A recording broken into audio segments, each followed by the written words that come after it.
I'm going to be talking about a topic in today's video that I feel like in the past I have not done justice for speaking about, and this is the topic of dating as neurodivergent. You know, if you are on the spectrum in one way or another, or if you are introverted and you don't like socializing. This is just for my people that don't feel like a normie, and thus this aspect of themselves then gets reflected into a romantic relationship.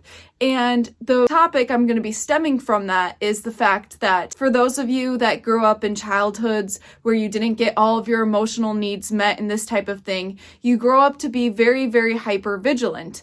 And what comes with this hypervigilancy is sometimes you register things as a rejection, usually something that's non-verbal. You register non-verbal actions and emotions as a form or a state of rejection, especially by the opposite gender that you might be attracted to, or even in a friendship way as well.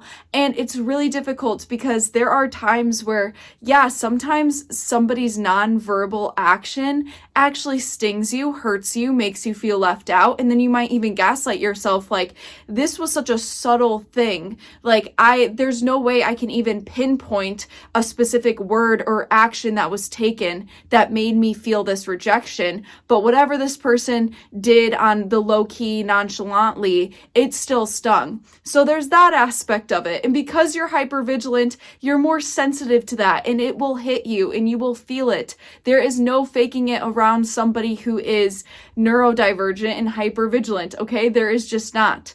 But then there's this other aspect, and the other side of the coin is the fact that somebody might not say something to you. Somebody might look at you in a different way. Somebody might just appear to be quiet, and you take that silence as a form of rejection.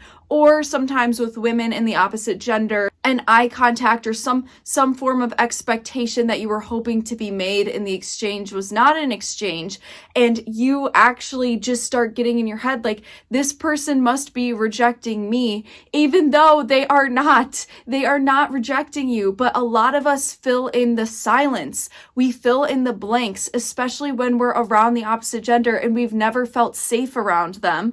Literally anything that person doing, that person can just breathe, and you may register that as a sign of rejection, but unlike this scenario, this time it's not. And you end up pushing that person or that experience away from you out of fear.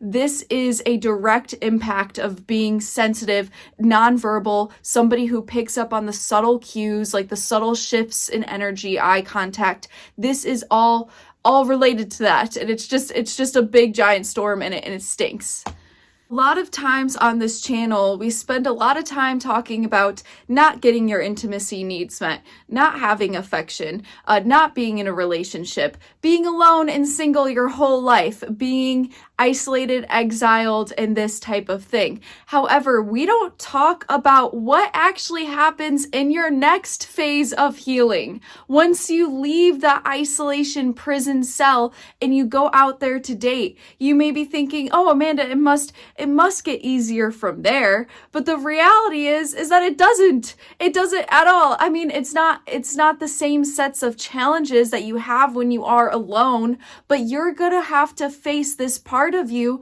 that constantly thinks you're being rejected for no reason. This part of you is jumping to take self-blame before you yourself can get hurt in a social interaction. I know a lot of times when it comes to dating, a lot of people are seeking out that commitment. Amanda, I don't want a girlfriend, right? I instantly want marriage and kids. And even if that's not you, I'm just trying to make a point, because a lot of times marriage and family, those things will make us feel secure, because on paper, now this person can't leave. Now this person that I'm committed to, they can't reject me. So I just have to logically, methodically go through this process, Amanda, so then I can feel secure and stable and get my needs met. However, there is so much instability behind that. A lot of times it's all or nothing for when it comes to dating, meaning for you, I'm going to be alone completely, the nothing,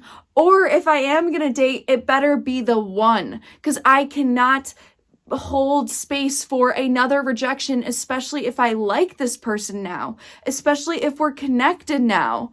What I'm trying to say is that once you start socially interacting with women, there's a whole other set of worms that come with that. You're never gonna wake up one day and feel super secure in the fact that even if you're in a relationship, or even if you met a girl that you like, there's no guarantee. So how can you get out of this space of nothing, the void, being alone, but also navigate the tricky waters that comes with dating without a guarantee, feeling rejected, feeling the need for this extra form of validation? Well, number one, you're gonna have to understand that somebody out there can meet your needs, and you're gonna have to learn to self-validate in order to inner regulate so you don't let the part of yourself that's so used to being rejected take over. Because this part of yourself that's so used to being rejected, it will register nonverbal cues as a form of rejection.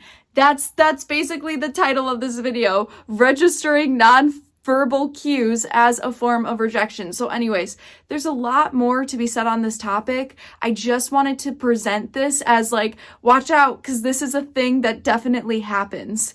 And with that being said, I will see you guys in a future YouTube video.